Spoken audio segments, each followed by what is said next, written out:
Hey, what's up? This is Ayron Jones. I'm sitting here with Mike Squires right here on Couch Riff. Check it out.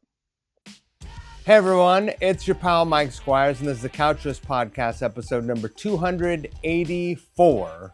284. And my guest this episode is Ayron Jones, Seattle's own Ayron Jones, who I had heard about, hadn't seen him before I moved away. While I was away, he became a really big deal.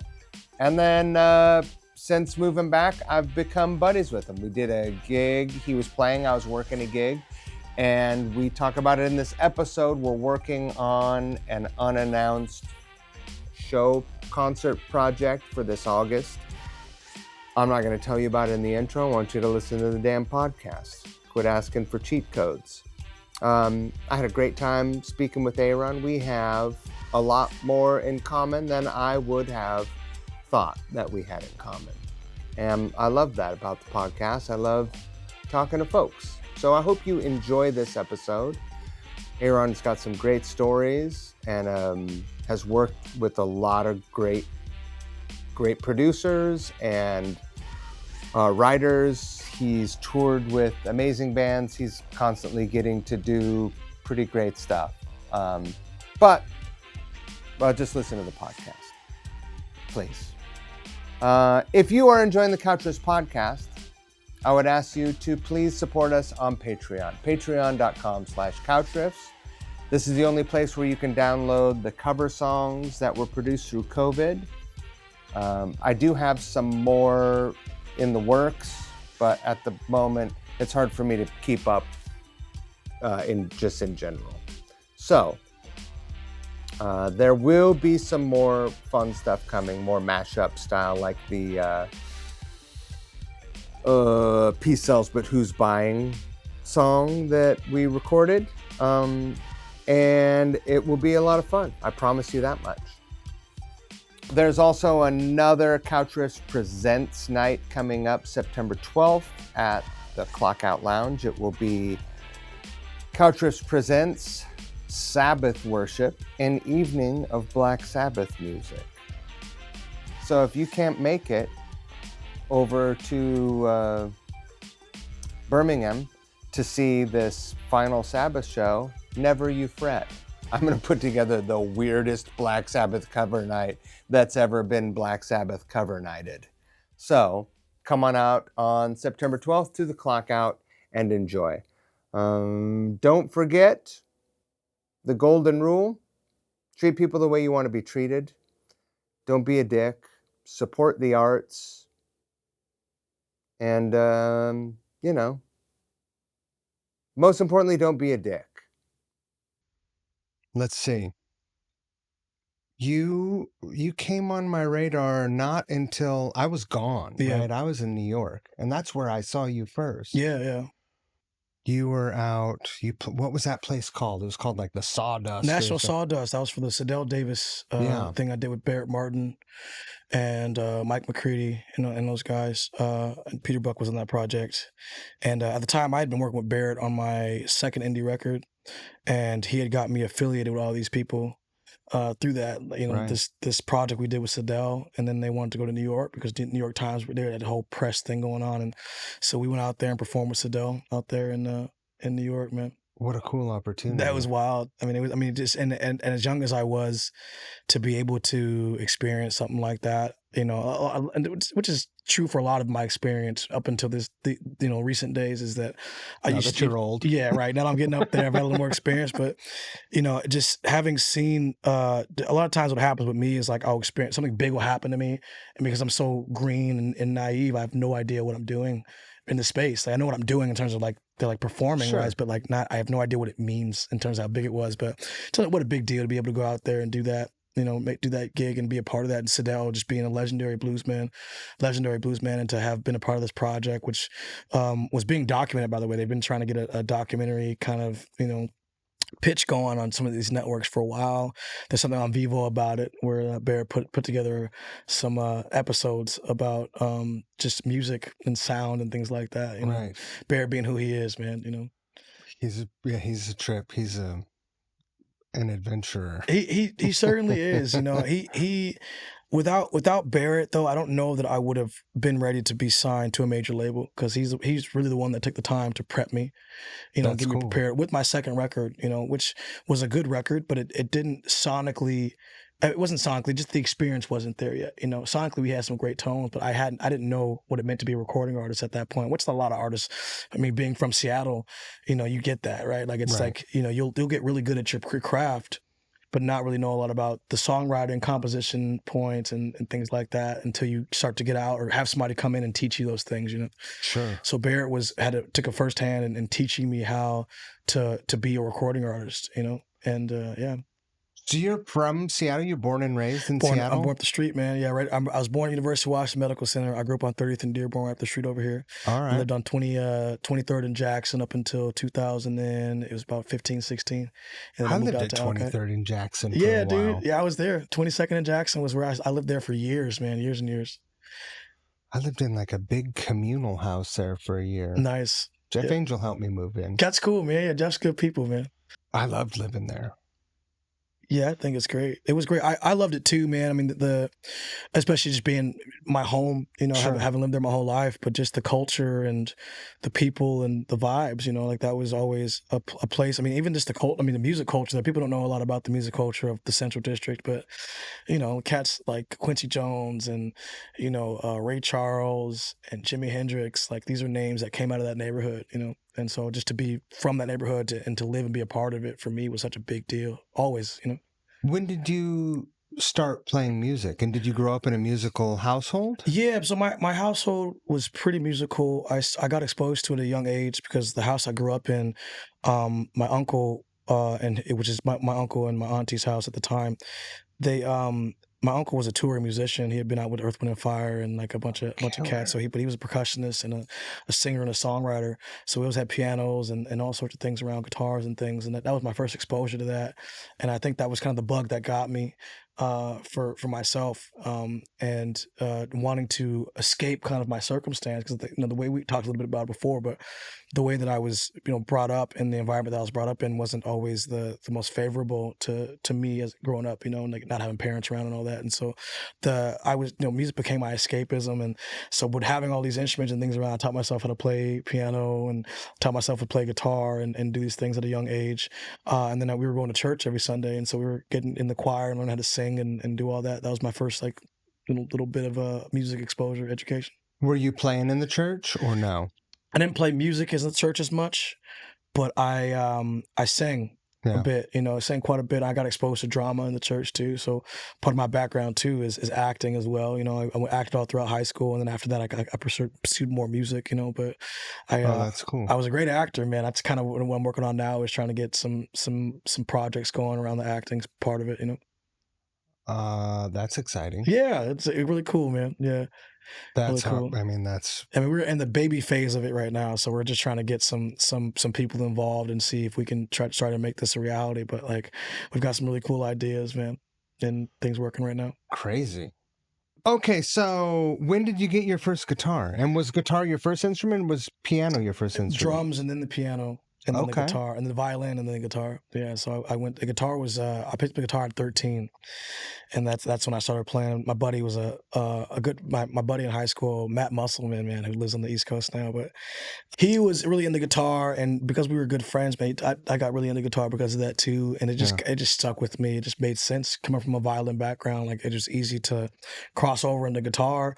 And I was always writing songs and poetry when I was a little kid, man. It's because, that was also part of my relief in terms of my circumstance. And so because of that, I got really into guitar quickly, got good at it real fast, and then it just stuck with me. Started listening to, how it was back in the day before YouTube and all that. You had to listen to the record and play that part over and over again until you got it, It's different. That's it, man. It is different now. Yeah.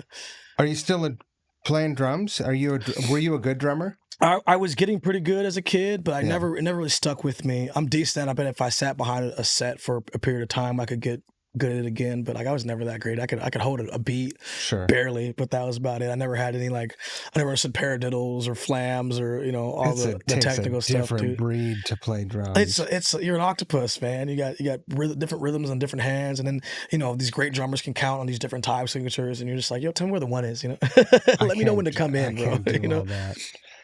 I can't do all that. No, it's tough, man. It's tough. So what were you listening to as a kid? Were you listening to Earth, Wind, and Fire? And did you get to go see your uncle play with them? I was too young to get to go see him. All I would know is he would leave and come back from tour, and that was kind of it. I saw him perform in the church a few times. But I never got to go see Earth, Wind, and Fire. I was listening to a lot of grunge, honestly. I mean, as a kid, getting exposed to grunge and Jimi Hendrix, and then the whole blues scene. That's where my background was on guitar when I started. I was really into blues, So I got into listening to, from Jimi Hendrix to Prince, to Albert King, Freddie King, listening to BB, The Kings. Yeah, the Kings, man. I got into what's his name, Otis Rush. I got into Bobby Rush. I'm sorry, not Otis Rush. Bobby Rush. Otis Redding is what I meant to say. I got to listen to Otis Redding. So a lot of old blues cats, Muddy Waters, and I could go down the list, and a lot of cats that were just really. Stevie Ray Vaughan was a big one too, because at the time, Sure. 90s was like the Stevie Ray Vaughan blues era. That guy came and just the way he played changed the face of the earth. And I don't know if a lot of cats even realize that. Like, where would Mike McCready be without Stevie Ray Vaughan? Well, you know what I mean? Like that's, you got to think about that he for a even second. had that hat on in the first That's video. what I'm saying, man. Like Stevie Ray Vaughan was the most influential guitar player of that era, I think. Probably one of the most, I would say so. Yeah, and like that's where we got Kenny Wayne Shepherd and, and Mike McCready and a lot of cats that were, John Mayer, like a lot of cats that were really into that blues sound. He was that dude, I have a friend that said once, the only thing harder than learning how to play like Stevie Ray Vaughan is unlearning. Yeah, that's once you get that a couple of those weird signature licks and you incorporate that, it's it's like stuck in dude, you, right? it was stuck. I mean, that was part of my deal too, man. Was like I did a deep dive into Stevie Ray Vaughan, and what's cool about getting into that Stevie Ray Vaughan is that when you start to get into Stevie, then it starts actually opening up Jimmy, because it's actually, to me, Stevie Ray Vaughan was always the simplified Jimi Hendrix, and then you open that door and then you really start diving into Hendrix. Now you understand like the foundation of what Hendrix was doing, and you go into that, Sure. But it was the hardest part was to unlearn that. Yeah, maybe because you start sounding too much like it, and now you don't have a sound of your own, and you have to some of those licks are age old licks, and you hold on to those, but like a lot of that stuff was uniquely Stevie Ray Vaughan. The day Stevie Ray Vaughan died, I had a job as a grocery bagger at Albertsons up on 196th and Aurora. Insane, right? Yeah, and someone came in, a regular customer came in, I was pushing their groceries out, and they go, "Oh, you play the guitar, right?" And I was like, "Yeah." They said, "Did you hear?" And I was like, huge Stevie Ray Vaughan fan. I was got like deep in my Stevie Ray phase. Yeah. And they were like, "Oh, he died last night." Yeah. And I was like, and I was devastated. I went back inside and I went back into my boss's office and I was like, "I need to go home." And they were like, "Why?" And I was like, "Stevie Ray Vaughan died." And my boss goes, "No, man, you get back." Like, what? Get your ass back. Is that your uncle? Who is that, your uncle? What the hell are you talking about, man? And I was like, "Get back to work, dog." What the fuck? I was like, no, he's my favorite guitar player. And he goes, "Go back to work." And I quit. Yeah. I said, "I quit." Good on you, though. You were both right. You were both Sure. right. You stuck to your guns, and your boss is like, "What the fuck are you talking about, Look, dude?" I've never claimed that I was a very employable person. That's why you play music, dude. Like, I wasn't employable either, dude. I can go down a whole rabbit hole with about different odd jobs I worked and just sucking at them, because I didn't graduate from high school because I was just so ADD, and also my home environment was it was tough for me to be around, and so I'd go to school, and that felt like the social happy place that we'd go into, and Sure. so I spent more time socializing than I did, actually working on my work. You know what I mean? And my teachers were always astounded because they were like, "Yo, man, like, you're brilliant. You're really smart. Like, you know the stuff. What's going on?" I was like, "Well, this is my chance to get my social in. It's my chance to get all the good juices in while I can, because who knows how consistent it's going to be." When you were at home, did you stay in your bedroom? No, I didn't stay in my bedroom. Our house wasn't really big enough for that. We didn't have, we had a smaller house, you know what I mean? And so the rooms weren't really big enough to just sit, and they weren't like kind of set up that way. Everything was it was one of those houses where like every room kind of melded into each other, like you had Sure. your sleeping area, but like all the rooms kind of melded in. And so I spent my time on the computer, man, and listening to guitar and playing guitar. And that's what I did. Just Right. listening to music and with my guitar and just trying to practice and play all the time, man. And then I got into ultimate frisbee, and then the rest was history. I just spent all my time playing frisbee, man. And that was it. I don't know how I graduated high school, but somehow I did it. But I went from being a 4-point student to graduating with like a 2, whatever, like barely It's not real, 2.1 or something. It's all made up. It's a system that we made up to Sure. define what we need in society, and it doesn't really say anything about who you are as a person so much as it says like how well do you fit into a system. To this day, I'm a terrible classroom learner. Yeah, I don't do well in classrooms either. I can't sit in a classroom environment and do that. Right. I can't sit and just be like, have someone lecture to me and be like, if you want me to learn something, like put me in it, man. You know what I mean? Right. Tell me if it's not with the exception of like history. History was like my favorite subject because I loved hearing the stories of how modern society was shaped, you know what I mean, and where it all came Sure. from. And like science was a big one for me too. I could listen to science all day long, as long as it wasn't just like, some really boring, like something. But if you're like, oh yeah, like on the quantum level, things change. I'm like, go on, everything. We're all atoms and molecules. Like that's interesting to me, But if you like talking about like elements, I'd be like, that doesn't matter to me, Well, yeah.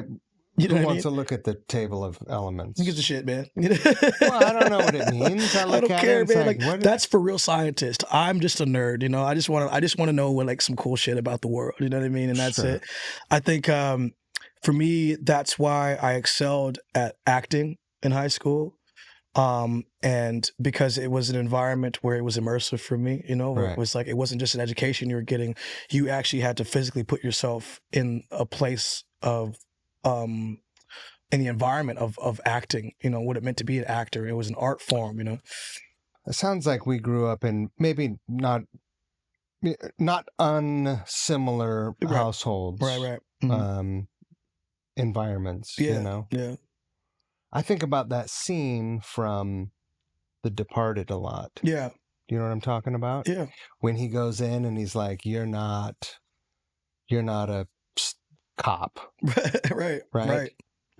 You have this weird split life." Mm-hmm. I didn't have a privileged side, but Right. school was that time for me also, where I could go and pretend to be like other kids. Yeah. Oh yeah. And see, my house was a mixed bag, right? Like there was my auntie who raised me because after my aunt and uncle split, I was my auntie, and even before that, before I even get into that, I was a child of the state. You know what I mean? Like I was a ward of the state. My mom and dad didn't have like when I was 7, I basically was emancipated from them. So the state basically emancipated from my parents. I was staying with my aunt at the time, and my uncle, and she assumed the guardianship of myself. Yeah. And so, while she was very motherly to me, there was also a part that of me that always knew that this wasn't really, I was not someone's child here. You know what I mean? And I felt Sure. that at times for sure. And like other times, I felt really on top of the world. I felt like it was a great house to be a part of, and then there was others where it was really a struggle. For me. And so, and in my house, like we definitely, it was a mixed bag, man. It was a mixed bag. We had a lot of love there at times, and there were some good times to be had, but there's also some really hard times, really hard, rough times that we experienced with each other.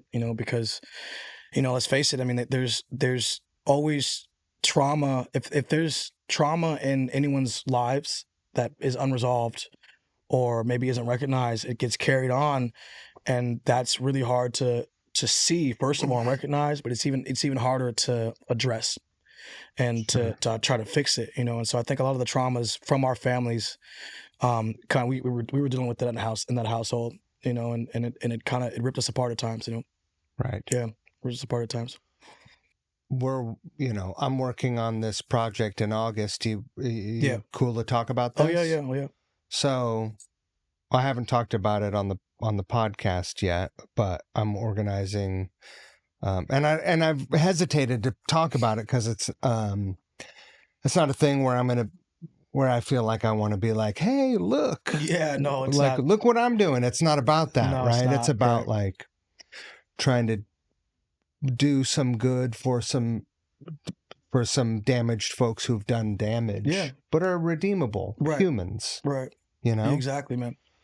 So I'm organizing this prison concert, and I called you and asked you if you would be involved, and without any hesitation, you said absolutely yes. 100%, man. And I appreciate that. Of course, man. It means the world to me. I mean, in the growing up where I grew up, and just, a lot of my friends were in gangs. A lot of my friends were just didn't have. I mean, they were in a similar situation as me, man. Their moms or dads were street people into drugs and the lifestyle, especially in the '90s. Crack was a big thing in the '90s. So that was tearing up the hoods.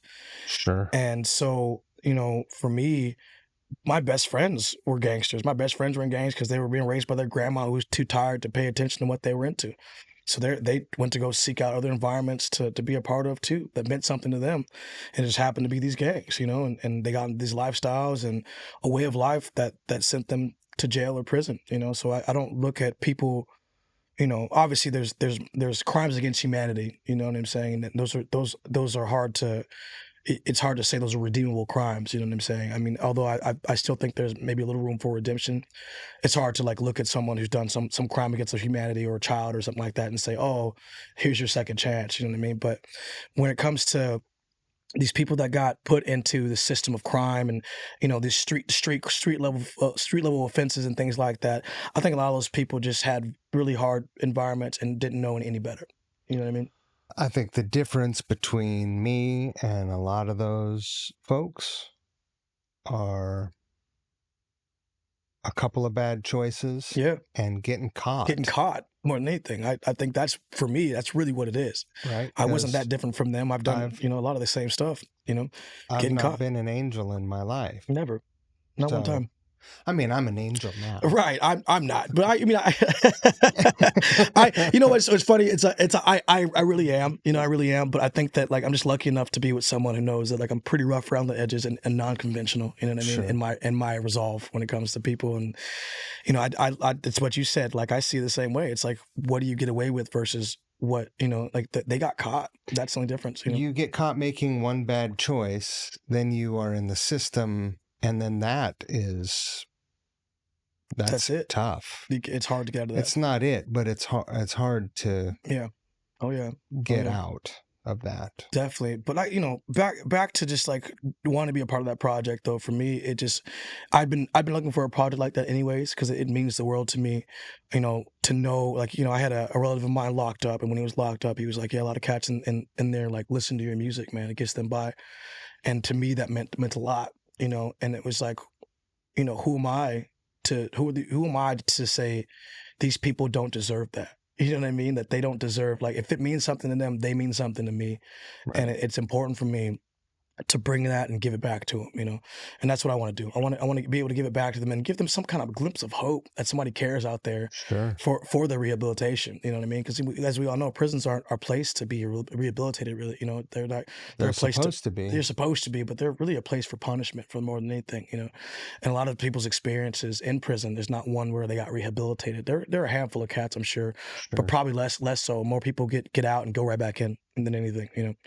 And I think that, if we're truly going to be a culture and a people that are about redemption and giving people another chance, we have to show them that some sort of normalcy in their life to help them learn and unlearn the trauma that caused them to get there in the first place, The plan is to have a band of inmates do a set also. Yeah, that's cool. And I don't want them opening the show. I want them to play right in the middle of the lineup, because that day, like in any other day, really, we're peers. Yeah. You know? I mean, how many of your peers that you play with have been locked up? You know what I mean? I mean, I'm one of the only people with my last name that hasn't been. I grew up visiting my dad in San Quentin. Yeah. So yeah, it was pretty normal for me. Right. Yeah. Same I here. went and visited the prison Was your dad in San Quentin? No, my dad was in. I never saw my dad. So my mom and my dad were locked up, but they were really pretty far away from me as a kid to go see him. Yeah. My dad was locked up in Twin Falls, Idaho, for most of my life, and then my mom was locked up down in a prison in L.A. I'd have to go back and look and see which one it was, but they were both locked up. Yeah. Well, yeah. Somehow, I mean, I had nightmares about ending up in prison. Yeah. You know, in my dream, it was always like some kind of a Harrison Ford scenario where I wasn't guilty and they were after me or they got me and then I was locked up innocently. Yeah. It was, yeah. Yeah, man. Well into adulthood. I mean, that's something that we, I had to face as reality. Every day was the same thing, man. Especially being black and, like, not that I'm like a political cat. I really don't like to play the political side of things or like, play the race card, but like, it's reality, and Look, man, there's no politics in that. That's the truth, though. I mean, it's the reality, and I try to be. Anybody who knows me knows that I'm pretty middle of the road when it comes to politics. Even though I lean more towards the left, I'm not a person that is so far left that I don't see the reality of the situations. Like I don't like the idea of war. And I don't like the idea that we have to like the military-industrial complex. I don't like the idea of it, but I understand the necessity of it and what it really means. You know what I mean? Sure. Because like, we live privileged lives here in America, for instance, and there are entities and there's countries out there that want to take that away. And if we don't stay in this balance, keep this balance that we have right now, which unfortunately has to do with military and doing these things that we all disagree with. I know that it's just a slippery slope before it's all gone. You know what I mean? So I can see it from kind of all sides. Although I want to live in a more perfect world and see that I want to see that we live in a world where peace is more option than the wars. I understand that the reality of the situation is that we don't live in that situation, and that even if you think that America is this necessary evil, we've placed ourselves in a position where we have to stay right where we are. You know what I mean? There's no money in peace. Mm-mm. There's no money in peace, and we're all rich. I think about that a lot. Yeah. Like, I'm not, by American standards, rich. Neither am I. At all. Right. And, there have been times in my life where I've done pretty well. Yeah. Considering I grew up in a trailer out in the middle of the woods. Yeah. Like, I feel rich. Right. Like, I never imagined much for myself. Right. But I've also been all over the world. Oh, yeah. And I've seen real, actual, poor, impoverished people, man. I've been driven past plywood buildings in Brazil on the hillside, and just like, it's gnarly. It is. And we're not, I mean, I think that, on the more progressive liberal side, that's kind of the thing that we miss, is that, and this is coming from a person who is definitely leans more towards that side, it's that we're not that far off from having to live like that, and it only takes, it takes just a sequence of events to happen for us to have to like that, to be involved in seeing that kind of thing. I mean, obviously we have something similar, right? Where we have, places where, especially in Seattle, we see the tent cities and we see the homelessness and like people that are living on the streets, which a lot of that has to do with mental health issues. Sure. That's probably more a stigma that's attached to those people living in that situation than anything. And as well as being, just hard times and not the ability to pick yourself out of that, that's hard, but we're not that far off from having to live where we live in people living in plywood homes, and that's their actual home. Shit, I'm one tour away from living in a tent at any given moment. We're not that far off from it, man. And so I feel like I'm this person that has been able to look at the world and see it from a realistic perspective. I mean, like you, I've traveled the world and I've seen it. I mean, I've been to Germany, which is a developed country. And I've seen, but they have laws in place where they can police you from a camera. Sure. And that's it. They don't need any other evidence. They just have a camera that holds itself out there, and that's it. I mean, that's London. Right. London, same in London, and like, I'm like, the privileges that we enjoy in America, the unfortunate part about the time period we're living in right now is that the privileges that we enjoy in America are not realized by most of the people here. Even the poor, even our poor people are still more privileged than most of the world. And I just don't know that we realize that because we're of the amount of you can get food anywhere. There's any opportunity for money anywhere. Sure. There's so much opportunity here, and I just don't know that we are talking about, first of all, what things that we agree upon.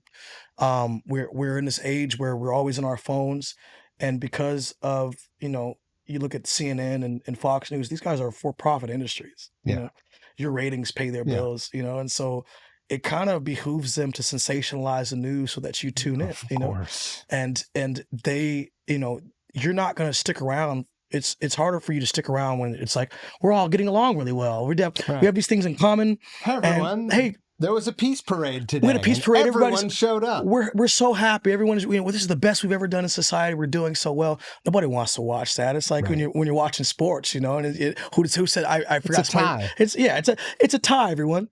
Everyone wins. Nobody wants to see that shit, dude. Yeah. No, you want to watch the final in tennis court. You want to go see the brawl at the Mariners game. Right. That's the stuff that gets you enthralled and wants you to bring you in that. And so I think because of that, like we're missing out on this opportunity to get to know each other in this new era. You know what I mean? We're not talking.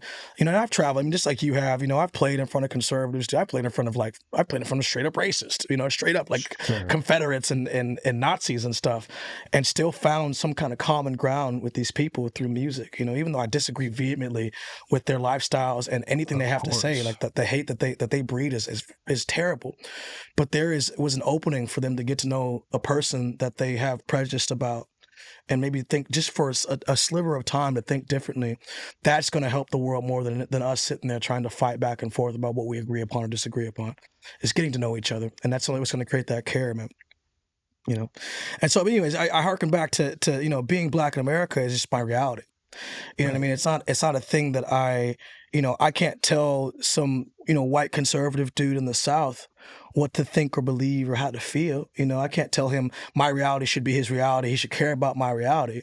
But I would hope that he would want to hear about what my reality is, and that may not be something that he understands or agrees with, but that's the truth, The truth of the matter is, if you and I leave here today, and we both get pulled over, our experiences will probably not be the same.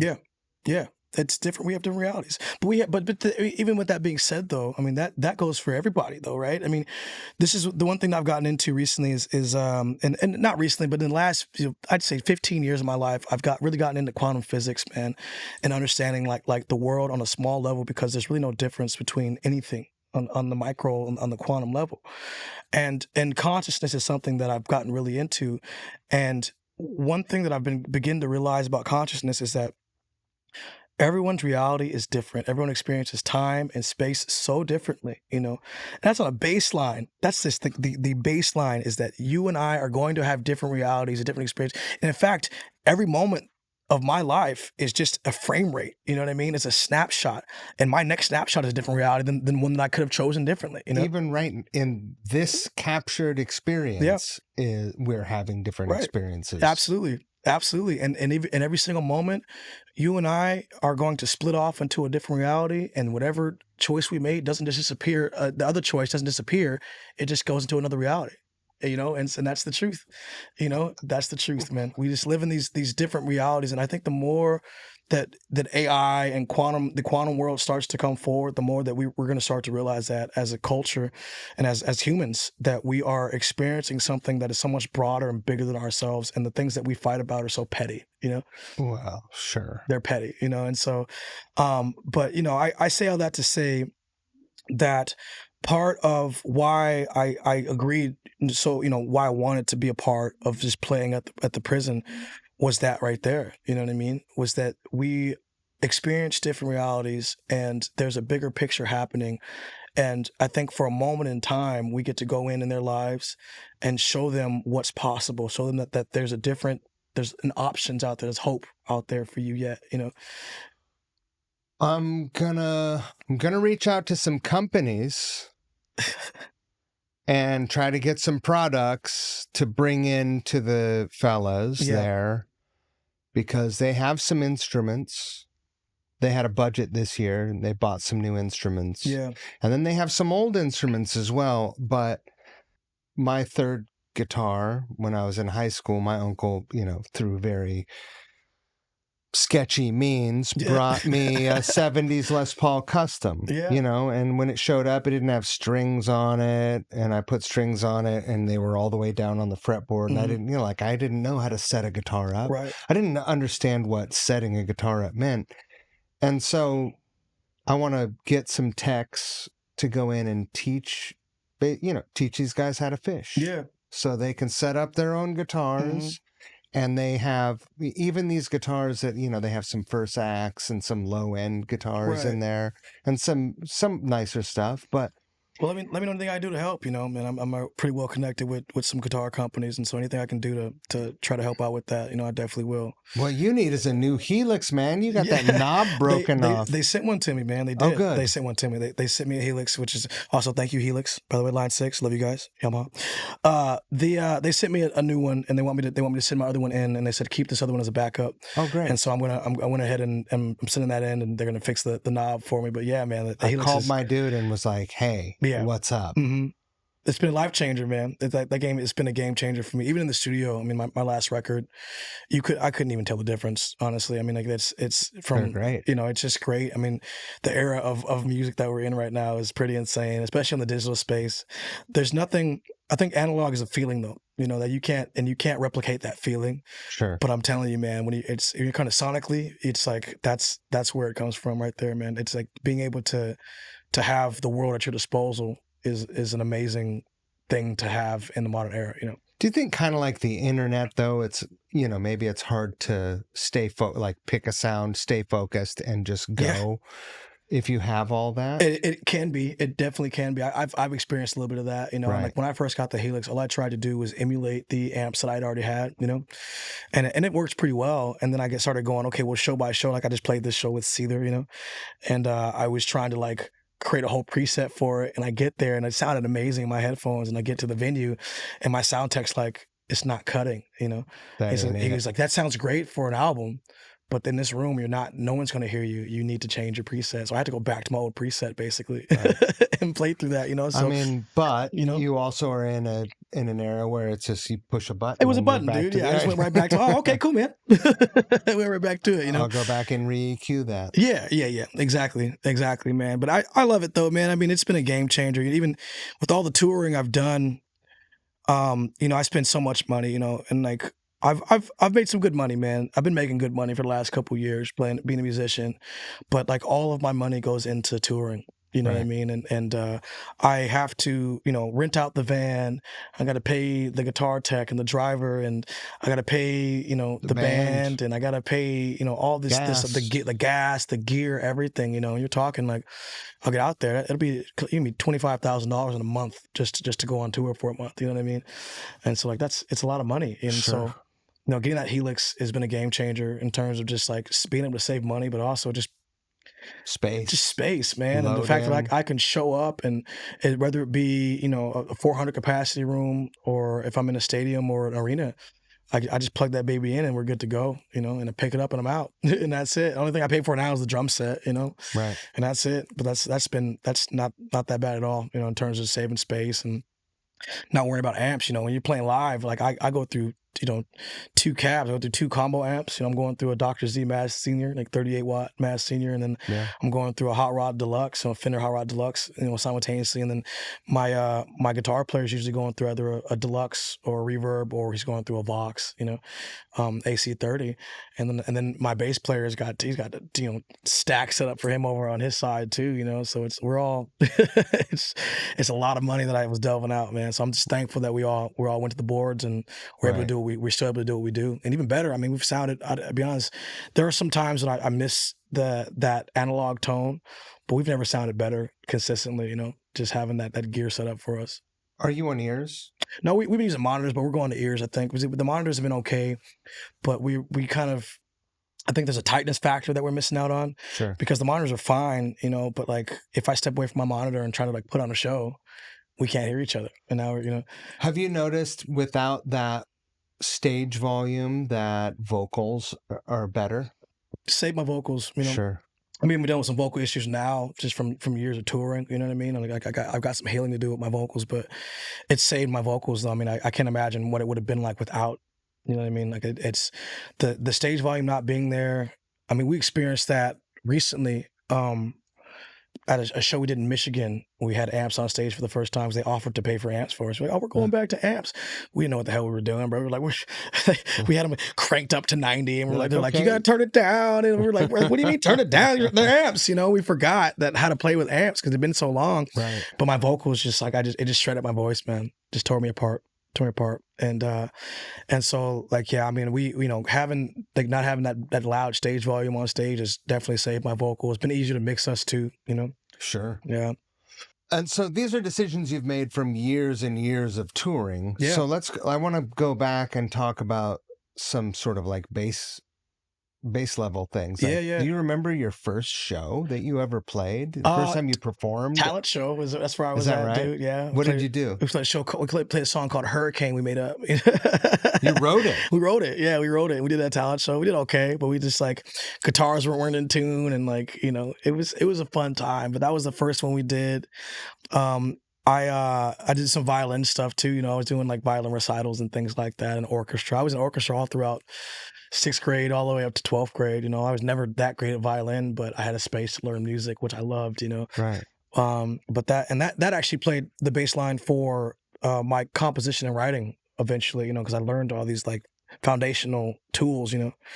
But that was my first show, man, playing talent show over here at Washington Middle School, man, as a kid, and that was it, you know, and that taught me a lot, you know, and I just kept at it after that, though.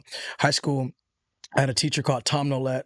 His name was Tom Nolette, and he used to put on open mics for the high school, and we just turn the lights down low and sit, and that was a place for us to come and just keep playing, wanting us to play music, kept playing music, you know.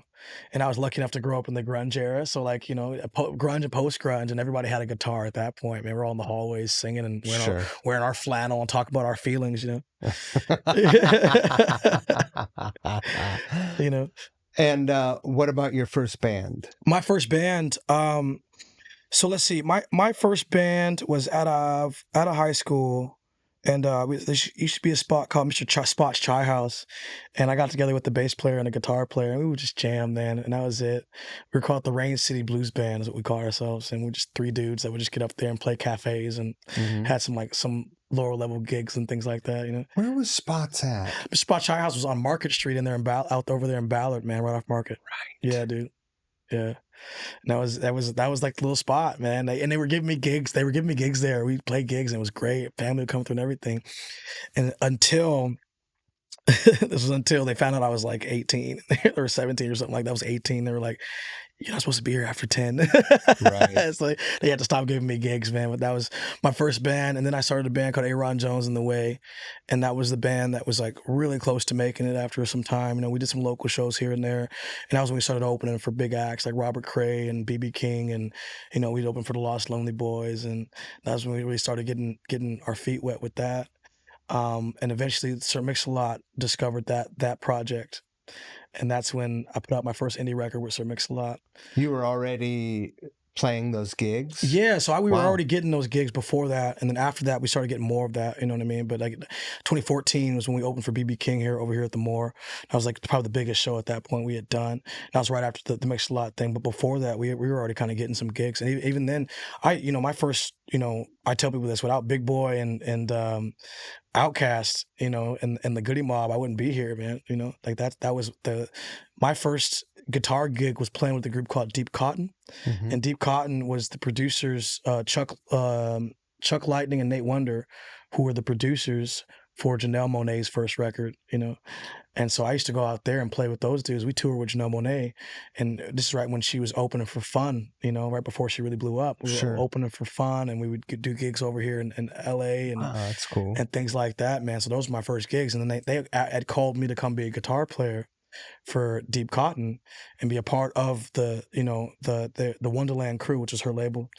And I turned it down so I could be my own artist, But you were going and playing shows back then. Yeah. This is 2000. It's 2010 and 11.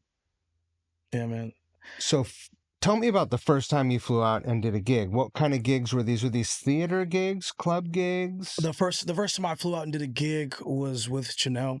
Yeah, that Mm-hmm. was and that was these were that we were on a college tour, so they were more auditorium theater kind of shows we were Uh-huh. doing. Yeah, and I was with Deep Cotton, and we were touring. We were the opener for Janelle Monáe because what she would do is brilliant.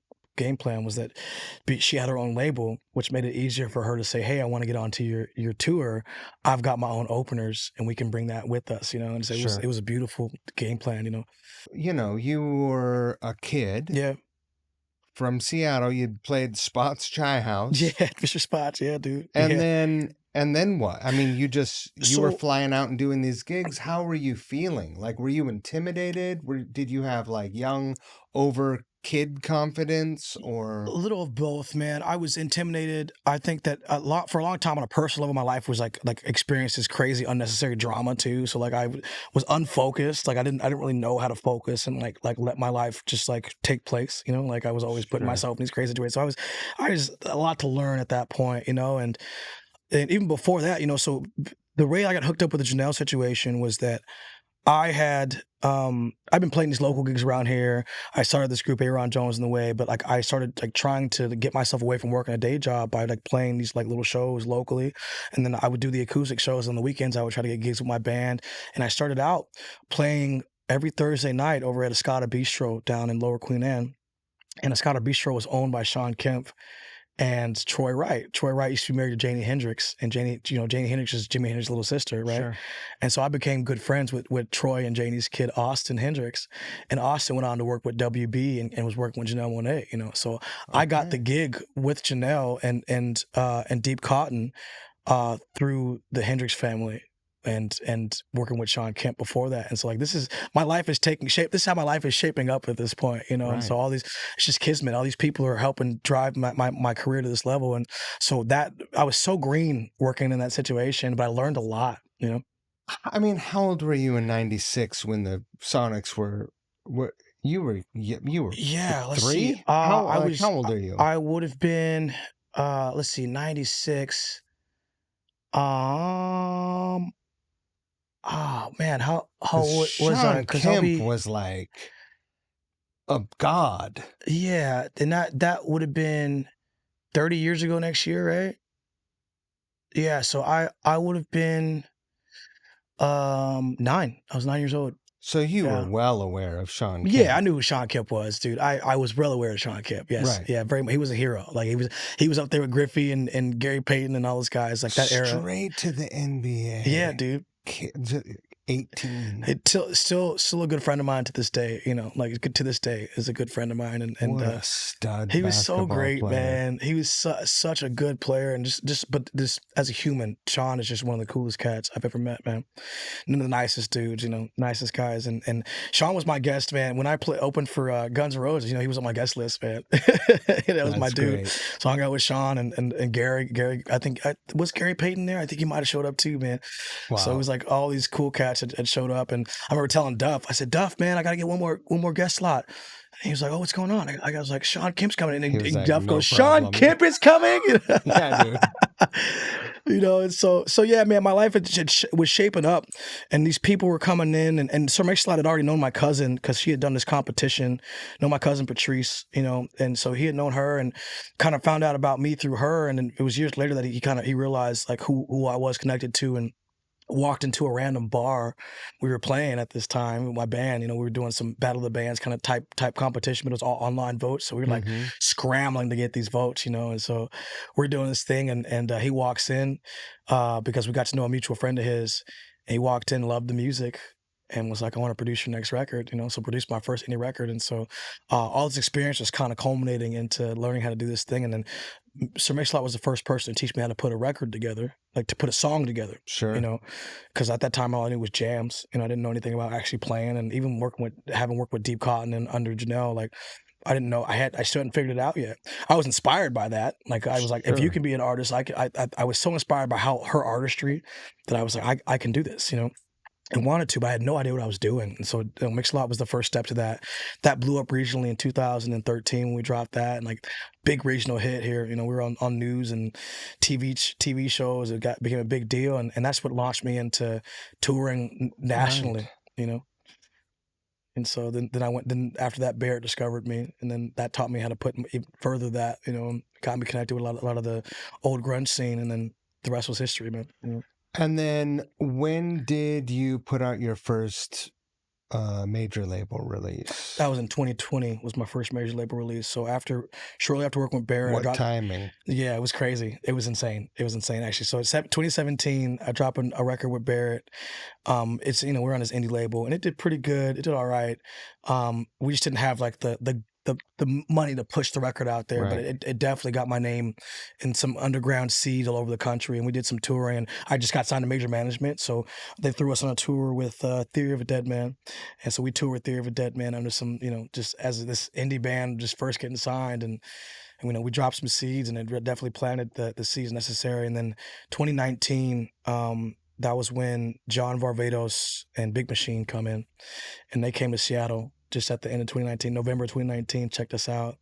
By March of 2020, they brought us into to Nashville so that Scott Borchetta could see us play. He was the head of who is the head of Big Machine. And then they had me signed by May that year during the pandemic. And so everything I did everything online, man. So I got to, which was a curse and a blessing. Sure. Blessing because I could hit so many places so quickly. We just went down a line of people to showcase in front of, and they loved us. They loved us so much that like you know, that first single we dropped in 2020 was "Take Me Away," and it took off. It took off big time. It launched into the mainstream and during the pandemic, and then you know, all the way to, they were talking about me on MSNBC. They'd make jokes about me on MSNBC, and then, you know, and I'm hearing my name all over the place. And then we had a plumber over one day. I was living on Alki. Plumber was over one day, and he's like, Joe Rogan just tweeted about you, you know. You know, Is that right? So Joe Rogan's talking about me on his show, and so all this stuff is just culminating, just happening for me all at one time, you know. How does that, like, how did you, that's got to feel like pressure. How are you feeling? I didn't feel so much pressure at that point yet. You know, I felt more pressure, I think, on the second record than anything. Like I had to chase myself, and I think that you know, I'll go back to that, but that's why I feel like the second record probably didn't have as much momentum going into it, because I was trying to chase myself, you know. Sure. But with that record, it wasn't so much pressure that I felt. I felt if there was pressure, I tell you what, it was going from being some local indie artist to being one of the biggest names in rock and roll in the world at that point. You know, because Right. I not only did I go, you know, starting to chart, I was charting on the big rock like format. Started charting on the alternative format too, and then I started charting in Europe. So Right. I simultaneously went number one in America, and then it went number one in Europe for a different song, in Germany for a different song Great. at the same time. This is all happening in 21, the year after that, you know. So it wasn't pressure I felt, but it was the complete life change that really got to me. That's what hit me more than anything, you know. And when you talk about that, being hit with fame and a little bit of money in your pocket, and you're coming out of the pandemic. So I was going like haywire, man. I was partying and having a great time, a wonderful time, you know, and it felt like too much of a good time, and like Sure. started impacting my personal life. And that was the pressure I felt, was trying to maintain, more than anything, try to maintain the balance of like, you're a brand new person in the world, post pandemic, you're all of a sudden you're famous to millions of people around the world, but yet you still have like a regular life to maintain. And you know, you've heard people talk about this, you know, in the industry. It's like, You're still a dude who's got to wipe his ass. yeah, dude, exactly, You better exactly. get your shit And together. exactly, dude. And so I'm fortunate that I had my wife and kids kept my feet, you know, at least a toe Yeah. planted on a solid ground. But for a while there, man, I was like, yo, there's Jupiter, man.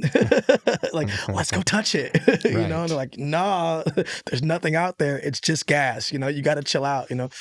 And so that was the pressure I felt, man. It really was. And then that led into my second my second record. And then I felt like as good as my second record was, I was having some identity issues at that point, because that was the moment I realized I had to like settle in to who I wanted to be, you know. And I finally did. I think on that record really helped me a lot. So going from like a jammy blues Yeah. artist to like a rock or active rock Yeah, artist, active rock, you yeah, know, rock, yeah. takes you like a bit back toward the roots of like the music that you say you were listening to Yeah, as a kid, right? it did, yeah. Did it feel like a natural progression, like you were arriving where you should be, or what? Did you feel like you were searching? Well, at that time, and I'll come back to this again, like the second record felt more like searching, but the Yeah. first record was so much more natural. At the time, you got to remember, man, I just studied under Barrett Martin, who was there front and center during the grunge era. So like he taught me how to sound like Seattle. Really, I mean, honestly, like he goes, this is what they did to create these sounds. This is the arrangement. This is how you do it, you know. And so at the time, it felt like a natural progression for me because I'd already been kind of perfecting this kind of amalgamation of blues and soul mixed with like the tone and the sonic, you know, energy of grunge, you know. So that felt like a natural progression to me. Yeah, I think I didn't feel like I was searching too hard for that. You know, we definitely had to get, you know, we were already heavy. That was the one thing about it. I mean, like I would go Right. to these blues shows and they'd hate it because we were like Too rock. we were too rock for blues and too blues for rock, you know what I mean? And so I had to find, I mean, I remember the thing that got me signed to a major label for the first time was going back with some of the tracks that me and Barrett did and just redoing the guitars because they were just a little too mellow, you know? Right. That was it. Just be a little more unhinged. So when your record came out, the 2020 record, Yeah. nobody was touring. 21, yeah. So, But 21, yeah, 21, yeah. Nobody was touring, but it had just opened up, man, and we went on like 4-month long tour, and that was like one that of was the. the theory of a Dead This Man was tour. this was with that tour was the tour I did. Let's see here. So that was Shine Down. Let me see. I'm trying to remember. We went on a little bit of headline, and then we were out with Shine Down, and um and that was for like a year. We were out with Shine Down, man, and that was insane. Right. That was the moment my life completely changed, you know, right there. And it was intense because all of a sudden now here you are, you just came off, I wasn't just I went number one. Most cats are like, oh yeah, I went number one. I was number one for 4 weeks in America, man. That's great. It was 4 weeks in America as the number one artist in rock and roll. And so my life completely changed. And then I went out with Shine Down as this new kid. And you can imagine like people were just excited. Not only that, but the music, you know, I mean, the music itself was just different. You know, we didn't know anything about tracks or anything like that. We didn't know anything about. We just came out and played the music raw and energetic, and at the time my voice was pristine. I'd been doing, you know, voice lessons with Susan Carr. Shout out to Susan Carr. If anyone knows about Susan Carr, she is the Seattle voice coach. You know, and you Beyond, know, yeah. yeah. Anyone who's come here to even record, absolutely, she is the one. She is the one. And so Susan had got my voice pristine, man, and I was in shape. I'd been hitting the gym for a better part of 6 months. My body was looking good. I was fit, and we hit it, man. And it was shocking to people how good we were, you know. And so my life completely changed, man. And we went over to France and for the first time and played Paris, and the Paris audience loved us so much. I mean, we were on every magazine there was in France and Paris, Rolling Stone, all that, dude. And then during that tour, we got asked to open for the Rolling Stones in Detroit. This is as just a brand new artist, man. So all these things were happening at one time. You know, it was insane. You did that. Yeah. Yeah. Tell me, well, first of all, let me ask, what did you learn from touring with Shine Down and Theory of a Dead Man? Because these are bands they're touring machines. Yeah. I work ethic is the biggest thing I learned. Like learn the way to show up to your job every day and just be great, you know. And especially with Shine Down, I mean, Theory of a Dead Man the same way too. I mean, those guys they're fun loving, fun having guys, but they're so focused on the love of their music but learning how to do that though too was the other thing, right? It's that you have to be in love with your music, man. And that's what for me, if there's any trouble in my career that ever came up, it wasn't because my music wasn't doing great. It's because I was getting too into myself.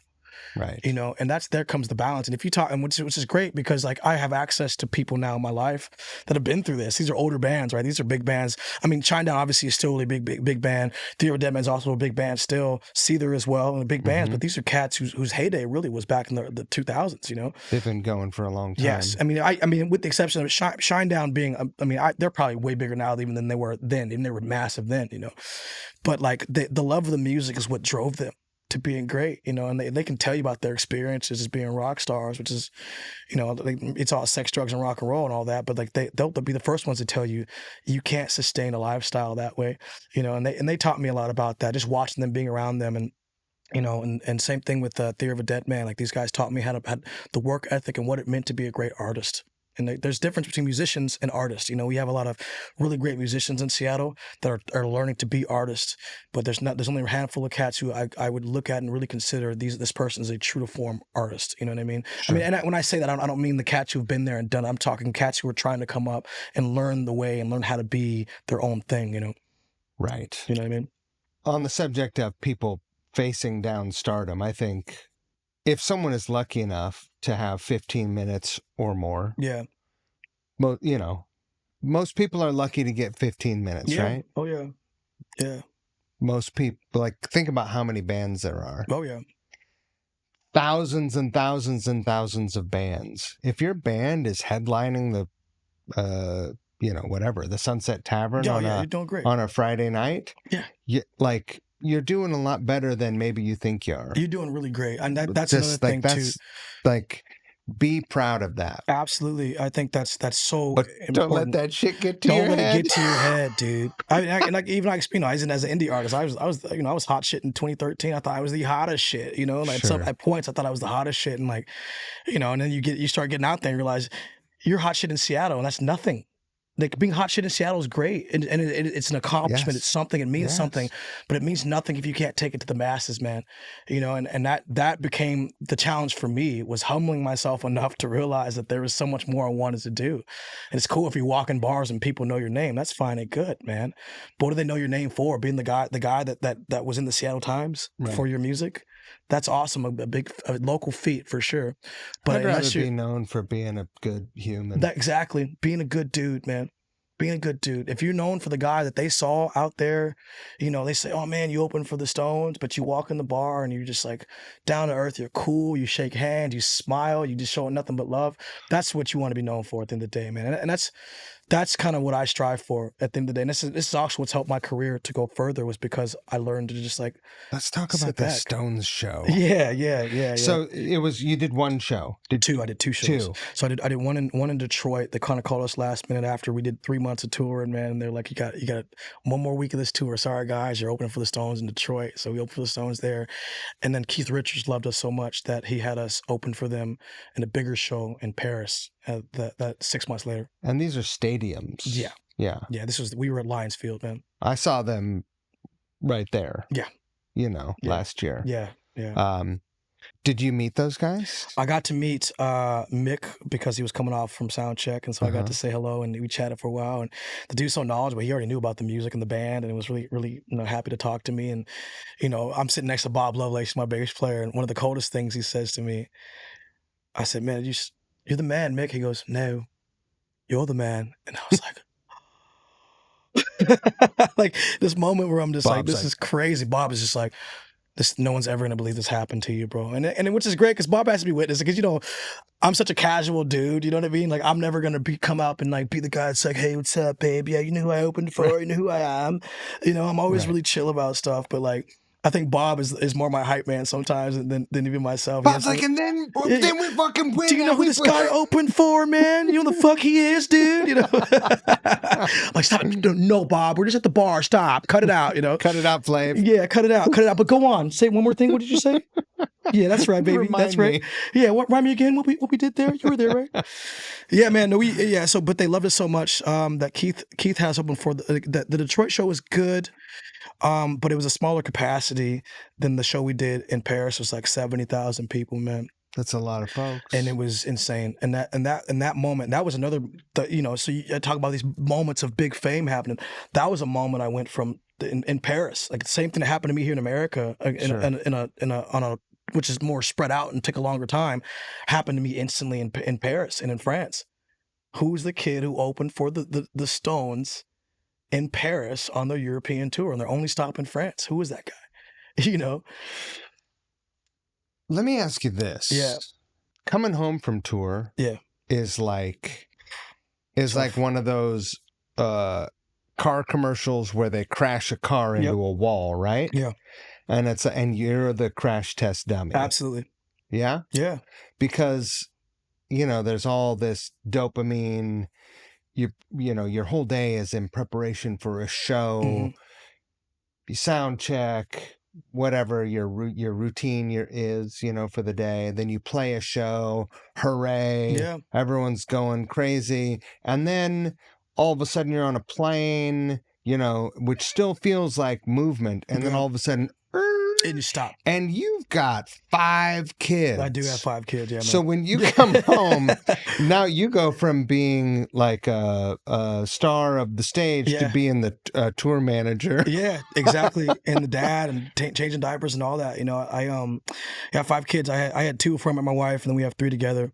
And so we have 3 at home full time, but at any given weekend, it could be all 5, and so it is, it can be a lot. I think first and foremost, I think people need to know that like every artist, especially at my level, but at any level, goes through this where it's like it's a tour depression, and it's like it's not a real depression. Like you're not sad and you're not melancholy. There's no sadness, but you have to now reacclimate yourself to being back in your regular life and normal. Especially when you have kids. More so when you have kids than any other time. I mean, my friends who are single and do this, they just come right back in. They kind of party up here and they come down a little bit, Right. But like for someone like myself, I have to come home and switch gears. It can be really, really difficult, and then I have to get to re-know my family because I've been gone for a month or 2 months. I have to get to know these kids who have now grown up 2 months without me, and they're different people. My wife has now, she's a different person because she's had to learn how to get along without me, and we have to kind of get used to each other again. So it's like hitting a brick wall every single time, man. Every time. Like, put the damn seat down. Yeah, dude. Yeah. I'm already trained on that one. I'm good on that, dude. Like, don't you worry. I've been training on that for years. It's more like put your shit away and like fold your clothes. Like, I'm not your maid. Like, you know what I mean? Like that kind of stuff where I'm just used to like living on my own enough. And, being just like, like just doing whatever. Like I put my, and she hates this because I'm like, she goes, you're kind of a messy person at home. I'm like, oh, not on tour. No, I'm on tour. I'm really tidy. On tour, I fold my clothes and stuff. I keep my laundry and situated. I'm really responsible, Yeah. So I love to hear that. That's great. Good for you. Awesome. I love to hear that. That's wonderful. That's so awesome. You're grown. So you're a grown man on tour and you're a giant child when you come here. I'm like, yeah, but I have kid tattooed on my fingers. You know where I'm from. You know what I'm about. But yeah, it's been definitely an adjustment. I've gotten more used to it these days, but it's always kind of rough. And depending on the tour, especially like Europe, when you're a big deal in Europe, being the opener is a little different than when you're headlining. You go to headline in France and Europe, and that's a whole different ball game too, man. And you have, especially like my contract with Big Machine ended about a year or 2 ago now, and so I've been kind of working on a new record and looking for a new label and doing and stuff like that. But at the peak of when I was signed, it was insanity. It was like you'd get out there and it'd be press, and then you're in a car with this is your publicist. There's the Universal label. There's Big Machine, and here's your tour manager next to you, and you're in a car full of this. Now you have an entourage of all these important people around you, and you feel it even more so than you did, when I'm in the States, and so coming home and then just being reminded that that's not who you really are, especially to these people. They don't care about any of that. That's been tough for sure. No, they're like, hey, I want a fruit roll-up. Yeah, and also, by the way, I've got a load in my diaper. No, that literally, hey, man, hey, buddy, I went #1, dude. Can you believe it? I pooped. Cool, man. Yeah, well. Let's hook it up. Let's do that. Why not, so I had to changing diapers and stuff. And luckily, it's like, it's natural. It's normal now, but like it's definitely, especially those first years, 21, I would say, because it was so new to me and it was such a different identity for me, that I would come home and I would just keep it. The party would continue, man. I would just be partying still. And I just had the hardest time getting used to it. And honestly, it felt like that up until about, I'd say the end of 22 was when I finally started being able to be like, turn that guy off, and like get used to being settled and okay with it, because it's like the newness wears off, right? Well, it's not sustainable. It's not sustainable, and it's not new anymore. Like it's not, you're not gonna walk into a bar and be surprised that people know your name, or like that people recognize you anymore. It's like, or you're not going to have a new great experience. you're Like not. nothing really great happens dude. at a bar after No, 11 come on, man. PM. I talk about that all the time, man. I talk about that shit all the time, dude. I got these homies that they go to bars and stuff, and then they're like, oh man, how could I have hooked up with that chick? I was like, well, you were on cocaine, and it was the end of the night, and she was there. She was on cocaine too. So you guys, Yeah, that's what happens on that's what Tuesdays at bars. happens. Yeah, that is what That's what happens on happens. Tuesdays. Like, you know what I mean? So yeah, I've definitely, I know, that's the truth too. I mean, I'm gonna be, I'm turning 39 this year, man, and so, there's nothing that I haven't done. I've done all the things I could do at a bar. I've done all the partying. There's nothing new that I haven't. I've experienced a lot of stuff at this age, and at the young age that I am, it's like I've done all of it, man. And there's nothing new gonna happen. There's no experience that I'm like, oh man, I gotta try that. It's like I've done everything, man. I'm good. I'm so good, man. I'll be 54 this year. Yeah, man. And a lot of the best shit started happening when I was in my 40s. Oh yeah, man. Yeah, I just chilled out. I'm at this phase now where I'm really enjoying just the simplicity of life. You know what I mean? Like I don't need to go to the bar and get hammered. I don't need to like smoke until I'm too high to remember my name. Like, Sure. you know what I mean? Like I'm so cool, just like cruising through life and just feeling good about things. And it's allowed my music to get better too. More than anything like that, right? That mentality has allowed me to really focus on trying to make really good music, and so I'm really proud of the next record I'm working on. I think it's something that's going to be real special, You have 5 kids. Yeah. And we've just sort of touched on it early in our conversation, but your dad wasn't around. Yeah.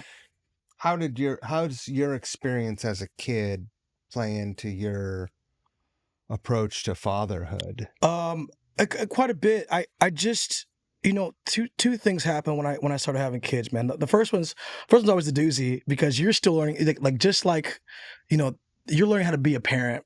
And that they're going to go through some stuff at first that's really can be difficult, and you have to learn lessons. And so I always kind of feel bad for the first kid, because they're kind of the guinea pig, like it's like, Sure. oh, I'm learning how to be a parent and do this the right way. Like, how do I do that? So, so there's that, but there's also like this, you don't want them to have to experience things you experienced, but also like, if you're lucky, your natural instinct comes into play. And I think that, a lot of people will talk about a woman's instinct to be a mother, but the same thing happens for men as fathers. There's an instinct. There's any love in your heart for your child, or for wanting to see your child do well, then it's just going to kick in that you just got to be there and take care of that kid and do the best you can. Right. And so I have been, I just don't want my kids to have to deal with the things I dealt with, and just to know they're always loved, and like I'm also a heathen, and so like they, there's nothing that they can do that I'm just like, how could you? I'm like, oh well, yeah. Listen, you're grounded.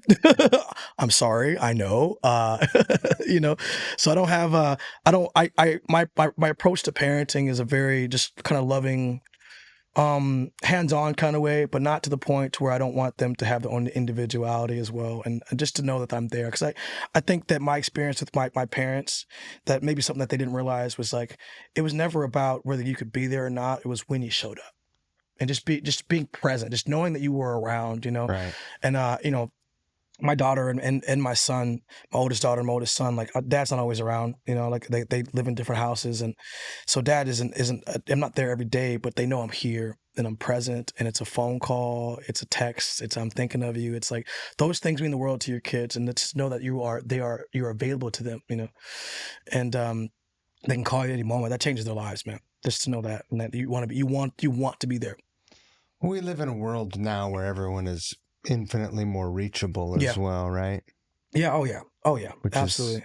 Which is a blessing, because we just didn't have that, wasn't. I was talking about the other day, my son, I was like, what happens if you get hurt? He goes, what, daddy? I was like, I'm going to be right there to see you get hurt and be like, oh man, you got hurt. Come here. Like, I was like, when I got hurt? He was like, what? I was like, no one was coming to get me.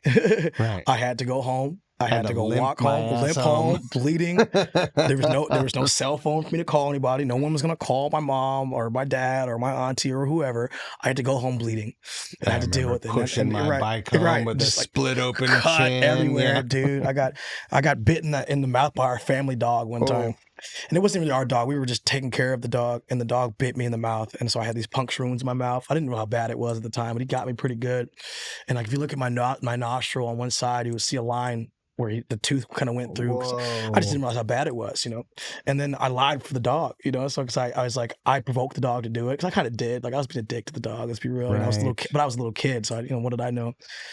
And he bit me, and I was like, oh man, that sucked. And I remember just like not crying, but just being like, shit, that really hurt. And then I was like, well, I'm gonna go ride my bike now. And so I go to ride. That's how it used to be. So I go ride my bike, and I got these puncture wounds in my fucking face, dude. And like, I went to go jump the curb. You know how some of those curbs have like the metal lining on the top, This curb wasn't a straight curb though. It was a metal curb that kind of curved around a little bit, and not like one of those like strong turns, And so I hit this curb, and the front wheel caught, So I've got this cut, and I go tumbling, head over heel or whatever, and I scrape my forehead, my mouth gets cut again, dude. I'm bleeding, and I have to go home, dude. And my auntie wasn't home, dude. And I go home, and I'm just like, I look like I've just got my ass completely whooped, dude. Like I look terrible. You did. I did, and I did not, and I lied for the dog. I lied for the dog. So she didn't know I probably needed stitches, and just I lied. She just like, oh, you look like you fell off your bike. Like I fell off my bike, and that was it. I didn't lie. I lied for the dog, man. And now I know, and for the longest time, this is so funny. This is how bad I felt about provoking the dog. Is that for the longest time I thought I was in the wrong, which isn't wrong, right? But sure. but dogs shouldn't bite kids. It's true. And so true. And I still love dogs to this day. I love dogs, man. I love them to death. But I got bit in the mouth by a dog, and so my kid will never ever have to live that kind of life. Like he knows, like he would never have to live that life. And he's like, "Ow, Dad!" Like he comes home crying. I got this scrape, bro. And you look, and it's like a little splinter, and I'm like, bing. You're like, you're good. You're good. I was gonna cry, but I did it. You got that, dog? Yeah, you got that. What do you have planned for the rest of the summer? You have some flyouts. You have some gigs coming up. I got a couple flyouts in August. But for now, man, I'm kind of laying low, letting my voice recover, man, and just working on, I got a few more songs I want to put on the record, so a little bit of writing to do, but I'm taking it easy, man. I mean, honestly, it's really rare for me to get this amount of time off, and I've been touring for the last like 5 years straight, and so it's like a good time for me to just kind of relax and take it easy and let my voice come back. That's the biggest thing for me. It's like I put so much stress on my voice for the last few years that it's like it's starting to catch up to me. So I'm taking it easy there, and hopefully, we've been shopping out, trying to find a new deal, and figure out what the next phase is. I got a new record I'm working on, so you have a good amount of the record written. It's pretty much done. I mean, it's close. Recorded. Yeah, we got 9 songs, pretty much complete. I got one that's like I've got a track to it, but no lyrics yet. It needs a little bit of refining, and then we probably want 3 or more songs just to have a good batch to choose from, in case we're just like, the tempo of the record's not quite where we want it to be, so we're going to replace this song with this song, and then leave the rest for like, the vault or whatever. So yeah, but it's pretty much it's there, man. We're just waiting for a good home for the record, and then once that happens, like I'll be able to start pushing the music out. I'm excited for it though, man. It's like, I was listening to some of my older records, like the first 2 I did, and they're good records, man. But you kind of hear the inexperience there. And so after years of playing under these bands and writing and singing and playing, man, this new record is definitely top notch to me, man. It is definitely a reflection of everything I've gone through in the last few years. I was going to ask you about your experience working with Blackstone Cherry, because I toured with those guys years like. It must have been 2011, 2010 maybe. Yeah. In the UK. Mm-hmm. They were the coolest the coolest dudes. Coolest dudes ever, man. That's the coolest dudes. We've been working with those guys for a long time. We were all signed to the same management company. Myself, Shinedown, Theory of a Dead Man, Hailstorm. It used to be Highly Suspect. They recently left, but all these bands are under the same kind of management umbrella, Got it. And so I've played with these guys many times over the past few years, and just touring with them has been beautiful, man. I mean, the UK tour was amazing because it was, we got to experience their life as this big UK band, and it was Yeah. arenas, man. It was O2 arenas. We played at Wembley. We did all, it was insane. It was beautiful. We loved every second of it. Oh, that's So killer. yeah, man, it was beautiful. We enjoyed those guys, and they just got inducted to the Kentucky Rock and Roll Hall of Fame. So like these guys are certified Hall of Famers now in their home state, and Awesome. they're just wonderful, nice, cheerful guys. Never not a single bad anything. Going with them, and that goes for all the bands I've toured with, Indigoot bands especially. And the management company, like they're just everyone's so down to earth, and they've been doing it so long that there's no ego attached to what they do. Most folks I've found that once they have had enough experiences, Yeah. it's hard to be a dick. You can't. I mean, it's just hard. Like you can't, because you fake it to make it. That's what it is. That's where a lot of that ego comes into play, because you're just trying to, like, you fake it, and when you first get there, that person is still the remnants of that fake it to make guy. So even though you've made it, you just don't know you've really made it yet. You know what I Right. mean? And so here I am. Now I feel that way now, especially now as I'm so settled in who I am. It's like, and what I've done, nothing. It doesn't feel like new. It's just gonna keep growing. And so, and if I want to keep going where I want to go, it's what it's got to be. And so those guys epitomize that to me. A lot of those guys, like the Black Stone Cherry guys, epitomize just that attitude, especially being as big. They're massive. They're so big in the UK. It was insane to see it. Just like to have opened for them in America, in a few places. I've worked with them in America. To go from that to seeing them in the UK was just dumbfounding to me. How they're just so big, and music Yeah. is crazy in that way. Like a band could be playing 400 capacity venues here in America, and then go over to the UK and pack out stadiums. Is nuts to me. And even, going from country to country in Europe, it Yeah. can be vastly different. Yeah.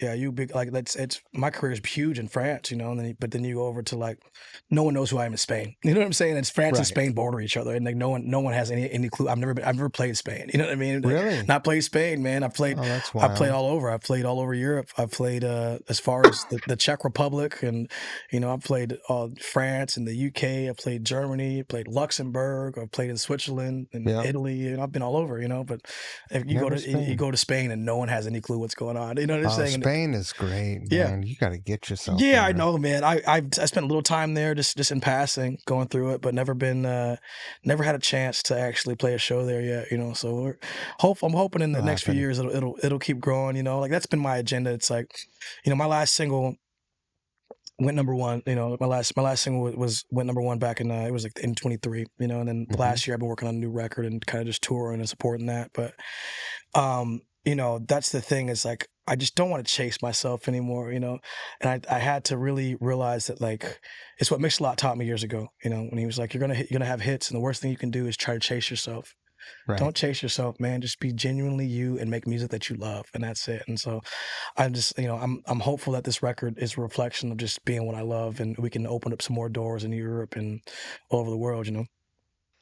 I got to say, I'm really happy to have become friendly with you. Yeah, man. Like, Absolutely, it was dude. great to be in the room when you guys were playing the other day. I worked that show, Yeah, the yeah. Smash show. Yeah, great event. And obviously Bob is a star in my eyes. Massive star, dude. Massive character, just beloved He's too. been around. I mean, I have been seeing him around since the 90s. Yeah, he's been around for a long time, man. He has been around. I've been playing with Bob for, it'll be, oh man, we're getting close to 10 years here. I think 10 years next year, probably. About that, yeah, man. He's been playing with me for a long time, 10 years. That's awesome. And Bob has been just, my guru. I call him my Yoda on the road, because it's like, I think he knows more than anybody the personal things that I deal with, Sure. and on a personal, because you need somebody like that. You need somebody who understands you as a person in your daily life and who you are. And that cat has taught me a lot about, just life in general, but like just being there for me when I'm going through a rough time and trying to figure all this out. He he's got my back, you know. And so I just appreciate that dude. And the bonus part is that he's just a killer musician, man. What a Just dude. killer, you know, killer musician and talented fella, man, and just very loved guy. I'm excited about this August thing. Yeah, man, me too. You know, thank you for being involved. Anytime, I got man. a Anytime I can be part call of this afternoon to talk about production. Mm-hmm. I think I have a stage and PA lined up Cool, for the man. show. So And you let me know anything I can do. I mean, if you guys need guitars or something, like, let me see if I can make some phone calls. And I think everything's gonna be cool. I mean, I think things are gonna be pretty cool. Cool, man. You know, I think everything's gonna be all right. Yeah, good, man. I've got a bunch of connections to folks as well. Good. Yeah. So hopefully, I mean, I'm just looking for some tools for those guys. Yeah. I don't need guitars for them. Oh, you yeah. know. All good. Maybe eventually, but Yeah. I appreciate you giving me so much time and being an open book. I hope that I've got tons of stories, man. We haven't even gotten to my tour stories, man. The wild side. We don't, you know. We'll save that for the time, though. This is a PG-13 show. We wouldn't even get, you know what? It wouldn't even get into that. It would just be about the profoundness of it all. You know what I mean? Like, that's really what it's about. You know, but we'll get into that next time, man. I've had crazy experiences on tour, me too, like psychedelic experiences while I was sober. Oh man, dude, you know? I have plenty of stories like that too, man, and it's shaped me. You know what I mean? It has taught me a lot. I mean, but the good and bad of it have taught me a lot about myself and how I needed to be. You know what I mean? And how I needed to settle in, you know, just settle into what you want. Remember, like, it's like my buddy says, man, my buddy is Nick Brown. He was the lead singer of Mona, this band back in the late 2000s. And he was like, it's a marathon, not a sprint, man. You know, just like, you want to have a long career. Like, don't burn yourself out too quick. And more than anything, don't build a reputation that makes people not want to like you. That's it. That's it, man. You know, put a punctuation mark at the end of that. Absolutely. Exclamation. Don't make people not want to like you, man. You know what I mean? That's a big one. It's a big one. Yeah. Thank you. Anytime, buddy. My life is better for knowing you. Of course, man. And, anytime. I wish you the best of everything. Same, man. All the best shit for you. Absolutely, man. I appreciate it, buddy. Yeah, man. It's been good chatting with you, and then we're gonna do some cool stuff together. Awesome. Yeah, man. Cool. Rap. Yes, sir. Dude.